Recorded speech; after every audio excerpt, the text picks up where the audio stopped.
नमस्कार, RB news में स्वागत है आपका और मैं हूं आपके साथ शमा प्रवीण। नए अंदाज में आपके शहर, गांव और कस्बे की खबर पहुंचाएंगे हम। आप तक पहुंचकर आपकी आवाज़ उठाएंगे हम। आपके सरोकार से जुड़ी खबरें भी दिखाएंगे हम। सरकार तक आपकी बात पहुंचाएंगे हम। तो बिहार से जुड़ी छोटी से छोटी खबर जानने के लिए सब्सक्राइब करें आरबी न्यूज़ चैनल।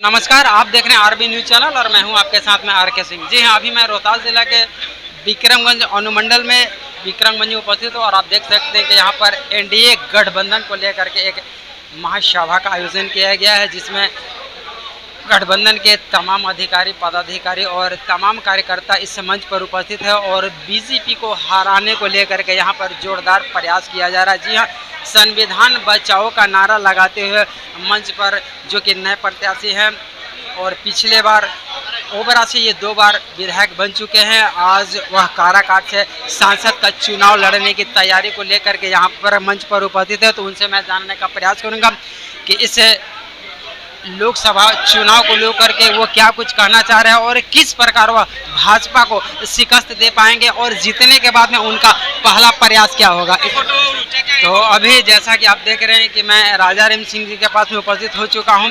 तो सबसे पहले सर, हमारे चैनल में आपका स्वागत है। सर, महागठबंधन को लेकर के जिस प्रकार प्रचार और प्रसार किया जा रहा है, आप काराकाट विधानसभा क्षेत्र से एक नए सांसद के रूप में उभर करके आ रहे हैं। हालांकि बीजेपी जोरदार हमला कर रहा है और इस काराकाट लोकसभा चुनाव को लेकर के पवन सिंह भी कहीं न कहीं शिरकत करते हुए नजर आए। इसको लेकर के आप सर क्या कहना चाह रहे हैं?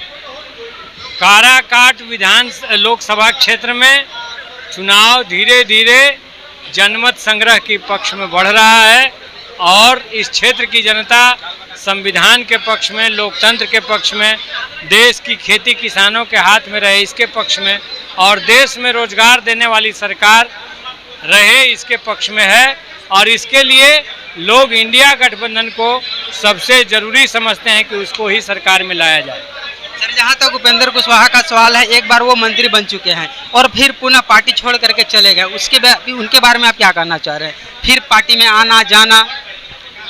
देखिए, मैं आपको साफ साफ कह रहा हूँ कि यहाँ के लोगों की चिंताएं दूसरी, यहाँ व्यक्तियों को टारगेट करके चुनाव ही नहीं है। यहाँ का चुनाव देश के लोकतंत्र, संविधान, देश की खेती, रोजगार, महंगाई कम हो, भ्रष्टाचार खत्म हो, एक बेहतर समाज बने, रोज रोज नफरत और हिंसा की राजनीति बंद हो, इस सवाल पर यहाँ के लोग बहुत संगठित हैं। ये शाहाबाद और मगध के मिलन की धरती है काराकाट। ये बहुत अच्छी बात है कि ये एकता की धरती है काराकाट और यहाँ से हिंदुस्तान की एकता का एक नया फार्मूला निकल रहा है। सर, अगर आप इस चुनाव में जीत जाते हैं तो काराकाट के लिए आपका पहला काम क्या रहेगा?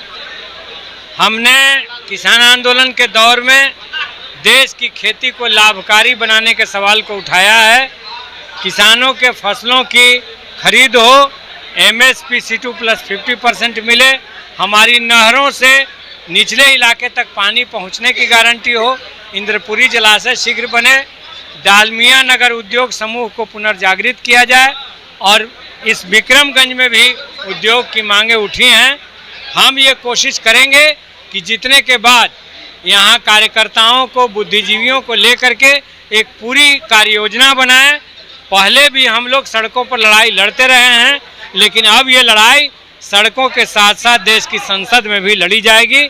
सांसद की ताकत भी इस लड़ाई के साथ होगी। सर, जहां तक देखा जा रहा है कि पूर्व जो भी यहां से जीते हुए सिर्फ वादे ही किए हैं, इसको लेकर के आप क्या कहना चाह रहे हैं? क्योंकि जुमलेबाजी काफ़ी हो रहा है।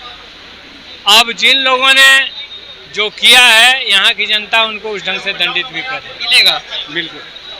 तो अभी आप देख रहे थे कि हमारे साथ में राजा राम जी जुड़ चुके हैं और इनका स्टेटमेंट लेने के बाद में अगर आप हमारे चैनल से नए हैं तो इसे सब्सक्राइब करना ना भूलें। मिलूंगा एक अगले वीडियो के साथ, तब तक के लिए जय हिंद।